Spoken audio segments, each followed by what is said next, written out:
Hey, I'm Erica Gray, and I'm the creator of the TP Creative Challenge, where I am trying to make $1 million in 1 year only using one affiliate link of toilet paper. At the end, I will then donate all the profits of that $1 million to 10 different charities of your guys' choice. Today is January 30th, 2025, day 30 of the challenge. Yesterday we did telephone, where like the classic old time of having a cup with string and you'd hear people talk through it. We did that with toilet paper. I was waiting for my oldest to come home after school because I know she wanted to be a part of it. But I also had my best friend Mercedes, her son Nathan, there as well, and he saw that I was taping up the toilet paper and he wanted to join as well. So it was super cute. They were both so into it, had their cute little acting skills, and I loved it. It was such a good vibe and so fun. And again, bringing people together and just bringing smiles to people's faces.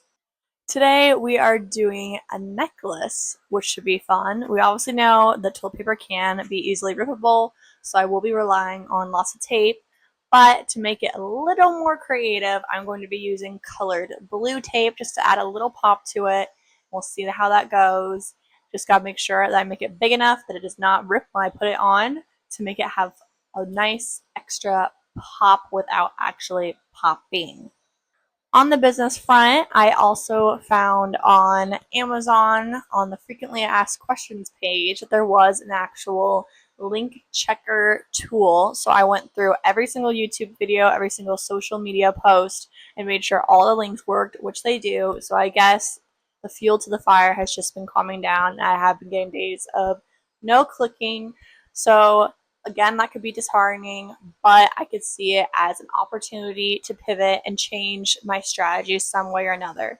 I have been copying and pasting each description under each video, so maybe I'm going to have to personalize it and put a little more effort into it and maybe talk about kind of like this as a vlog style, but in the description below kind of thing. So again, it's a learning opportunity. It's going to be challenges. There's going to be setbacks, but we learn as we go. We keep moving forward, and we're going to make a change one way or another. I've also been reading more about the Amazon policies and getting more in detail, making sure I don't miss anything. Because again, we are trying to do our best to make it successful as it possibly can. And again, it's going to be messy. I don't know everything, but I am willing to learn. And like previous mentors have said, in order to have success, you have to act like it's your breath. You have to have a strong desire and pull and not let anything stop you. So that's my mindset with this whole entire challenge is, yes, I can be tired, but it's like my ability to breathe. I need it to work. I'm going to make it work one way or another. On the personal front, I did get about half a load of laundry done yesterday. I still got the other half to do today.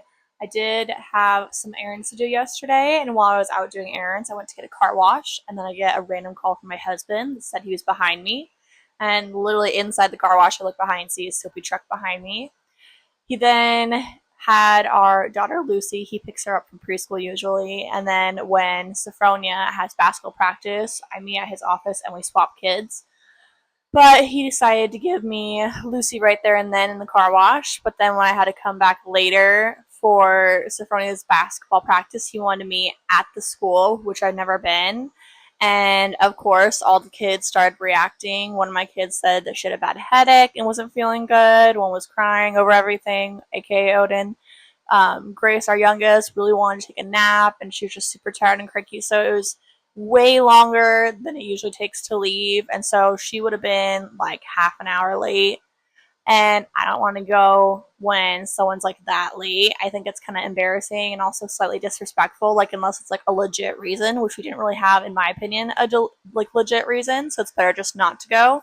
If it's a game, way different story, but it was just a practice, and her dad's a coach, so he knew it was up. And yeah, it was just crazy wild. It just, for me, having 4 kids, it just shows like why routine is so important.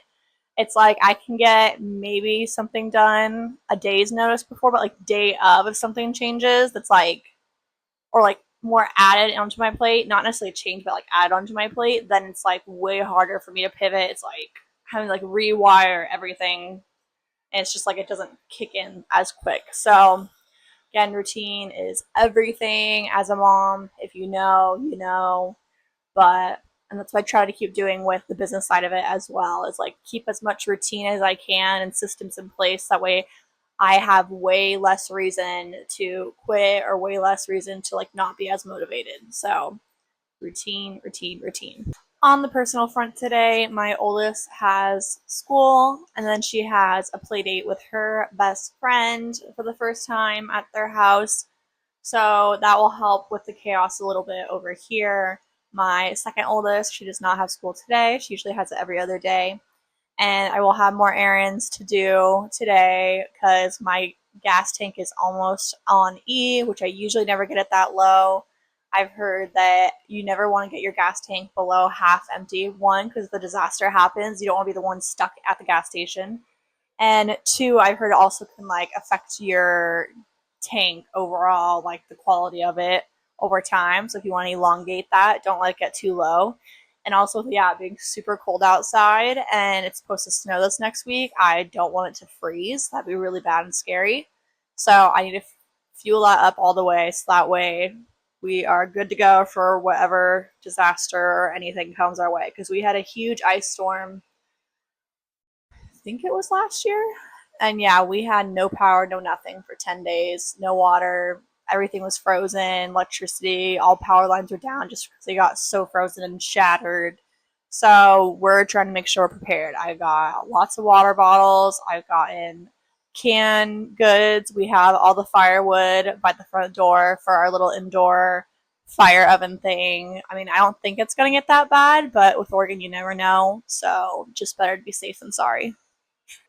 So this is a good time to my daily gratitude. Last night, me and my husband went hot tubbing with his mom, his sister, and her girlfriend. And after her mom left, we'll just say it got personal. And I just opened up a lot to her sister and girlfriend and just like sharing stuff about my husband that they didn't know. And their type of family, they all make fun of each other. So that's what they're trying to do. But again, like I've said in the past videos, I don't want to mute myself anymore. I don't want to try to make other people comfortable. It's more about a connection thing. It's like we're all adults now. We can have these type of conversations. I don't need to be filtered. But anyway, after that, then I was of course hyping my husband up and like saying, I mean, he does amazing things all the time. So I was letting them know. Anyway, so because of that situation yesterday, it definitely already set me in the mood even last night of just extra gratitude, of just reflecting back of all the wonderful things my husband has done to like go out of his way and make me feel good. And it just makes me think about him and people in general, how grateful I am for people to like, again, like I said, go out of their way to think about someone intentionally and make a difference and a huge impact in someone's life. It's not just like, oh, I'm in the process of say going to the grocery market and I'm already opening the door, so I might as well hold it for someone else. But that's not like indirect. It's like that's not directly thinking of someone. It's more of like, hey, I'm running errands, oh, but I really want to go see this person and like go give them such and such, and I'm gonna go buy it for them. Like you're gonna go extra out of your way for somebody. Like those are amazing people to have around, and my husband's one of those people. So I'm definitely really grateful for those kind of people. I'm super grateful for my husband. Of course, I'm gonna rant and rave him up because again, he's so amazing. He's so supportive. I love him. I can go on and on about him, but we'll stop that. I'm also very grateful for our kids and how wonderful they are and how they could bond together. I don't know what brought it up, but my second oldest apparently keeps sleeping with my oldest on the top bunk bed because she says she keeps having bad dreams about Edward Scissorhands, which she has not seen in months and has not had a problem for months. So I don't know if like one of the siblings were randomly talking about it or like what triggered it. But I mean, it's cute, but I'm also trying to work through that and figure out how to fix her dreams, make her happier. But I'm grateful that they still love one another and look out for each other. That's kind of hard to come by sometimes, a sibling that young. I'm also grateful for God and his support and his guidance and being able to pray to him whenever I need to, just to lift me up or guide me to where I need to go. I'm grateful for the roof over our heads and protecting us, keeping us warm during this weather. I'm grateful for the sun is still out. I think it's supposed to be raining tomorrow, but the sun is still out. It's a beautiful blue sky with the mountain views and the sun coming up behind it. It's just beautiful. I'm grateful for nice washer and dryer so I can get lots of laundry done because I share with what 6 people in our family. It's just there's so much all the time. So just be able to keep getting things flowing and keep getting things done. I'm grateful for a car that we can drive. So if I need to do groceries, if I need to do play dates, whatever it is, I'm able to get to where I need to go, and there's enough space for all of us, and it can store a nice good amount too. We have a Chevy Tahoe that I love. I'm grateful for food and water that helps strengthen and nourish our bodies. I'm definitely trying to learn that too as I go. Like, again, possibly cutting out gluten and dairy for me for lots of inflammation and anxiety stuff. I had a little mild anxiety attack this morning. Again, I don't know why. I feel fine, but like my body's doing something weird. So I don't know if it's an oxygen thing. I was gonna look into oxygen therapy again. I've done it once and it freaked me out kind of, but that's also because it was the first time. You don't know what to expect. But I think now that I do know what to expect, it might not be as bad. I had a quote. It was a good quote, and it's a quote that I've said all the time. But of course, I forgot what it was because mom brain. But another quote that's very simple is fear is just a reason to try harder. And that's because most people, when they're fear, it kicks in that fight or flight. So you're going to go through it and fight it, or you're going to go back and flight and don't want to approach it. So a lot of people who are successful in life, they see that fear, but they do it anyway. So again, acknowledging that you're going to feel all the feels, it's going to be messy, it's not going to be perfect, but you can logically catch yourself and know, hey, I'm fearing this right now. That means I have to do it. That means that there's something great on the other side that other people may be too scared to do. So I need to do it so I can set myself apart and hit that next level of where I need to be. It is cool to think that we are on day 30 because in some months that's technically a full month. So that's another milestone, and I'm going to take it as a small win to celebrate. Because again, we got to keep finding little ways to keep us motivated as we go. I want to say I do appreciate you guys so much for being here and hanging out with me and just feeling all the feels, being real, being vulnerable, showing up. If you can please subscribe to this channel, it'd be so appreciated. If you can also comment any more creative ideas, so we can keep those ideas coming and hit that 365 goal. Also, comment any questions you have about mindset, personal growth, personal branding, affiliate marketing. I'm happy to answer any questions about pretty much anything. I'm an open book. And I hope you guys have a wonderful day full of intentions and positivity. And I'll see you guys tomorrow.